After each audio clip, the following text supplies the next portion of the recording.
சிஎஸ்கேல வந்து Nathan Ellis வேற போயிட்டாரு. இப்ப அவருக்கு பதிலா ரீப்ளேஸ்மென்ட் பார்த்துட்டு இருக்காங்க. இன்னும் முழுசா அபிஷியலா அனௌன்ஸ்மென்ட் வரல. ஆர்ஆர் வேற ஒரு பெரிய ஐடி. டாம்கர். டாம்கர்ன் உண்மையிலேயே தரமான பிளேயரு. என்ன சொல்லன்னு தெரியல. டாம்கர்ன் வந்து கஷ்டப்பட்டு ட்ரேட்லலாம் எடுத்தாங்க. நல்ல பிளேயர். இந்த சீசன் சூப்பரா பண்ணுவார்ன்னு நெனச்சேன். ஏன்னா, அவங்க இங்கிலாந்துக்கு அகைன்ஸ்டா எல்லா டோர்னமெண்ட் எல்லாத்துலயும் சூப்பரா பண்ணியிருக்காரு. பட் குடுத்து வைக்கல. இன்ஜூரி ஆயிட்டாரு. ரூல்ட் அவுட் ஆயிட்டாரு. அதுக்கப்புறம் வந்து பார்த்தீங்கன்னா, ஆர்சிபி. கேசல்வுட் வந்து இனிஷியல் மேட்ச்க்கே ஆடமாட்டாரு. ஆர்சிபில வந்து கேஷல்வுட் வந்து இனிஷியல் மேட்ச்க்கே ஆடமாட்டாங்க. ஓரளவு மேனேஜ் பண்ணிருவாங்கன்னு தோணுது. பார்ப்போம் ஆர்சிபி என்ன பண்றாங்கன்னு. எல்எஸ்சில வந்து அசரங்கா வந்து ரூல்ட் அவுட் ஆயிட்டாரு. அதுக்கு பதிலா வெஸ்ட் இண்டீஸ் பவுலர் எடுக்கிறதா பேசிட்டு இருக்காங்க. அசரங்கா ரூல்ட் அவுட் ஆனதும் ஒரு ஒரு பெரிய இம்பாக்ட் இல்லாட்டினாலும் ஓரளவு இம்பாக்ட் இருக்கும் எல்எஸ்சி கிட்ட இருந்து. பார்க்கலாம் என்ன நடக்குதுன்னு. அதுபோக வந்து பார்த்தீங்கன்னா,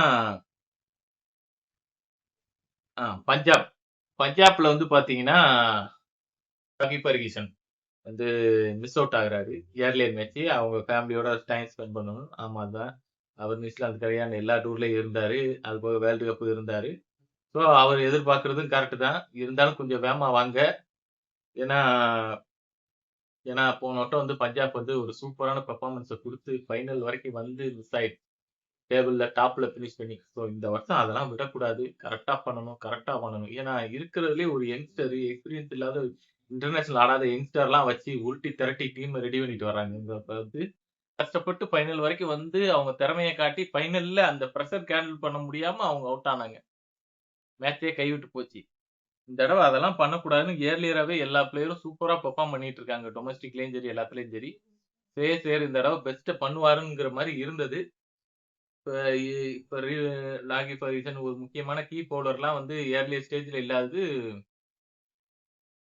ரொம்ப பாதிப்பை ஏற்படுத்துமோ இல்லையோ, கொஞ்சமாவது பாதிப்பை ஏற்படுத்தும். வேகமா வந்தா நல்லா இருக்கும்.